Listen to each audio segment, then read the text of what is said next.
Hi everyone, welcome back to my YouTube channel. If you're new, my name is Sandra and I have my own interior design business here in the state of Illinois, and today I'm going to be sharing my thoughts on a business conference that I went in October. Aside from doing the commercial install, I was also prepping for this 3-day business conference, and I was registered as a sponsor, meaning I had my own little station, my own little table amongst other sponsors. So I was busy getting ready for that and setting everything up.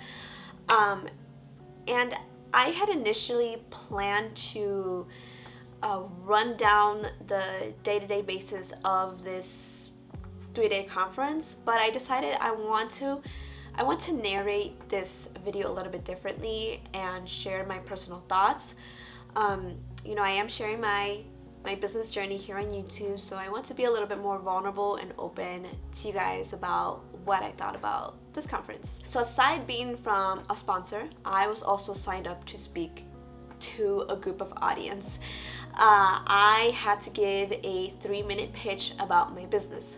A little bit frightening, but so the day before the conference, I had gone in to set up my station. I had planned to give out some goodies, some freebies. I mean, that was what you had to give out as a sponsor. You have to give out some freebies. So I had ordered these cute SGI gift bags and just stuffed it with some items to give out to people. I had to print out a brochure to hand out to people and just kind of make my booth or station, represent myself, my company. That was the day before. Now, I think it was 2 days before I discovered when I was going to be speaking. They said, you're going to be speaking the first day of the conference at 2 p.m. So I had 2 days to come up with my speech. Now, I've known about this conference months in advance, so I had no excuse as to why I didn't have a speech prepared. But anyways, I spent like those 2 days memorizing what I was going to say, because I wanted to go on stage feeling confident. The first day of the conference, also the first day that I was speaking, I was so nervous. I had knots in my stomach, my heart was pounding, I felt like I was sweating. I couldn't focus on anything else other than the fact that I was speaking later on, because I was speaking at 2 p.m. It came down to the time when I was speaking, and I had tried some tactics to help myself calm down. For me, I was just telling myself mentally, pretend you're talking to a camera, pretend that the people you are talking to are friends, or pretend you know everyone and I love you. Hello, good afternoon, everyone. Good afternoon. As you may know, my name is Sandra, and I am an interior designer. I started off strong in my speech. I was doing great. I was kicking butt, and I might have sounded a little bit nervous. Halfway through my speech, I blinked out.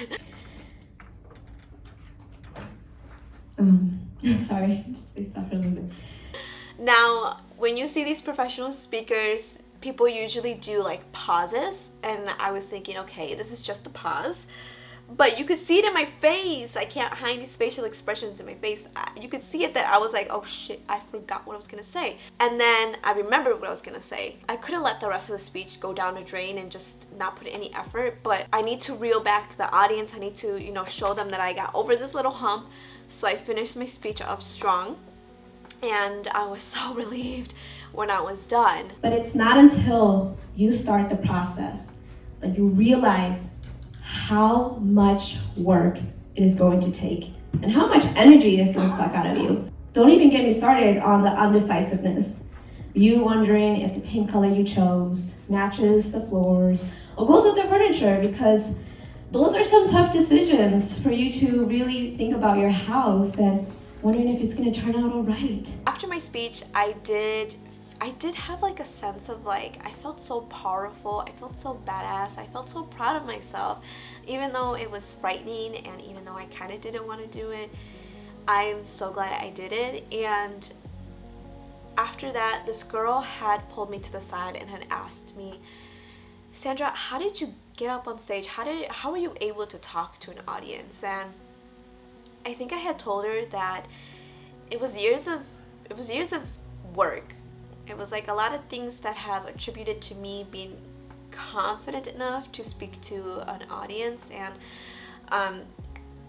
most important thing was the relationship that I had with myself, loving myself, giving myself, it all helps with a confidence boost, because I feel that's You really have to be confident when you're talking to people. Even if you don't have confidence, sometimes you have to fake the confidence.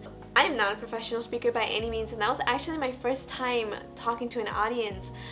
And I think it was like the fear that made me want to do it. A good friend of mine would always say, she would always say, feel the fear and do it anyways. And so that's always been stuck in my mind, like feel the fear and do it anyways. Like even though giving a speech to an audience frightened me, it terrified me, but I know I needed this. I've grown to love and accept these challenges because it helps me grow. I'm not gonna lie, guys, I did want to back out. There was a part of me where I wanted to email the person in charge and say, hey, I decided I'm not gonna speak because I just don't want to.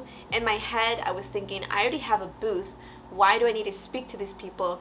But I knew that if I backed down, I would be really disappointed in myself, and I didn't want to get to that place. So I was like, I need to do this for myself. Even if I suck, like I still need to do it because there's a first time for everything. Before I had answered this girl's question, I had like a moment of a life flashback. You know when you see your life flashing before your eyes? Well, I saw that. I saw younger me. I saw me like in my 20s, just like year from year. I saw the different stages and obstacles that I had been through. Speaking in front of people was something I felt like I could never do. And I'm gonna kind of get on a little personal level. Years ago, I was in a relationship with someone who was bad for my health, mentally and physically. And you probably you're probably asking, like, Sandra, what does this have to do with you speaking to an audience? Well, I feel like it has everything to do with it, because when I was with this person, my confidence and my health was at an all-time low. Like I had hit rock bottom. And when I ended things, that was such a pivotal moment in my life, because I would have not achieved any of this had I stayed in a relationship. I would have never started my YouTube channel. I would have never thought about starting my business. I would have never thought about like expanding my professional horizons or wanting to become a better person, a better version of myself, or care about my health. Like it has everything to do with my confidence and being able to get up on stage. Because till this day, guys, I'm so grateful that I had left that relationship,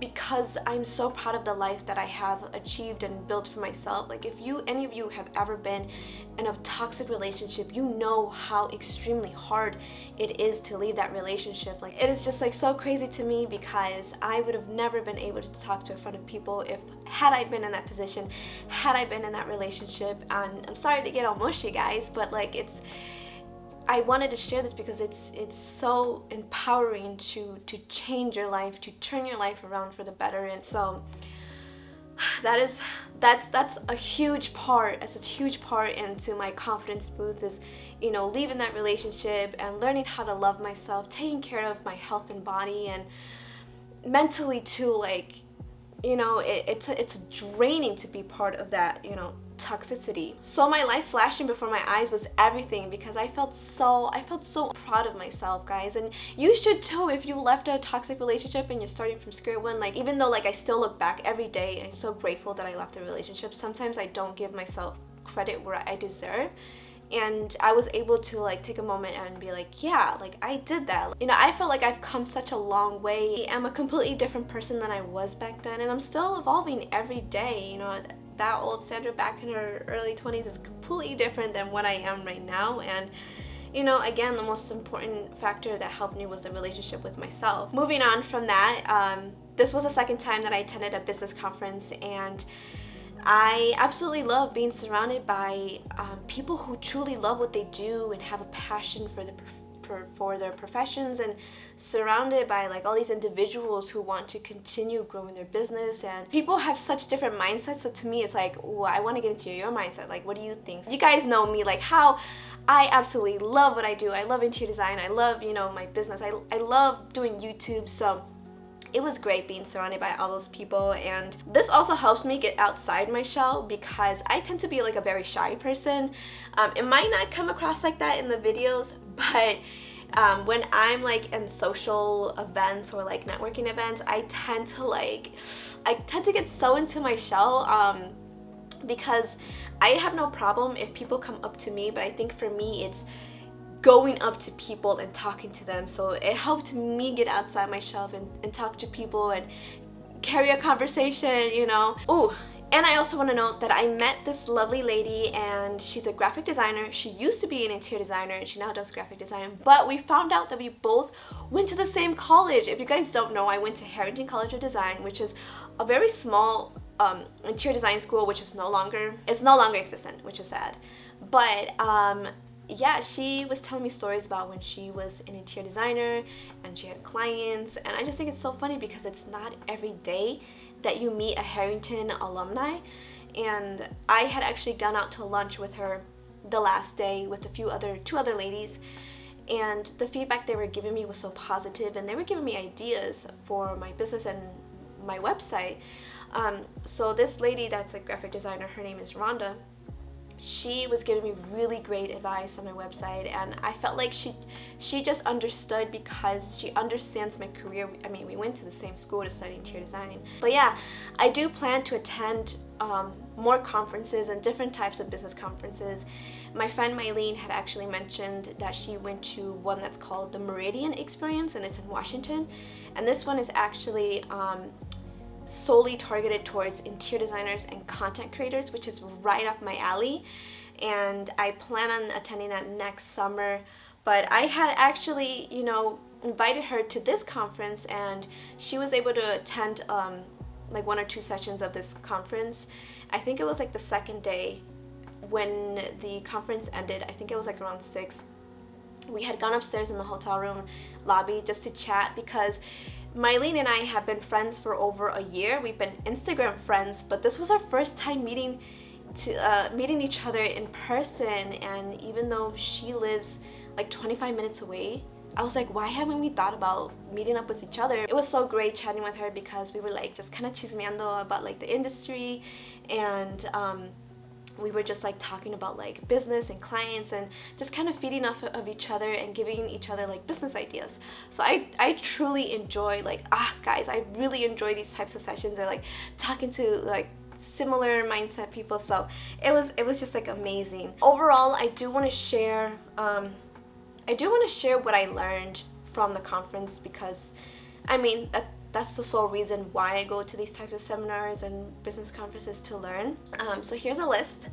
I learned how to hone in on who my ideal client is. I learned how to create my own personalized marketing message. Marketing is a whole different beast, so I feel like some of us kind of struggle out there.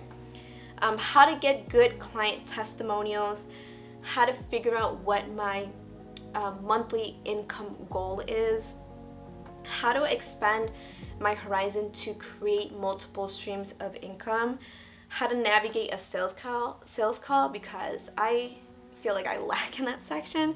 Last but not least, I learned how to get out of my comfort zone, because I am capable of so much more, and I know I could do so much more, and there's so many other areas I can improve on, and I'm just getting so hyped because I just overall had a great time at this conference, and it just made me realize a lot of things about myself and about my business.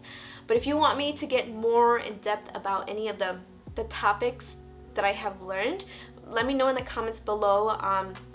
A lot of good information I do want to share with you guys. But yeah, overall that is it. I want to thank you guys so much for watching and for being a part of my journey. I absolutely love connecting with all of you guys, and yeah, if you guys enjoyed this video, please give it a thumbs up, and if you already haven't, I would love for you to subscribe, join on board, and help me continue growing my channel. And I hope this gets to like more future interior designers or people who want to start their own interior design business. Just want to let you guys know it's possible. You got this. You know, you can do it. But yeah, that's enough of me rambling. Thank you guys again. I love you guys so much, and I will catch you all in the next video.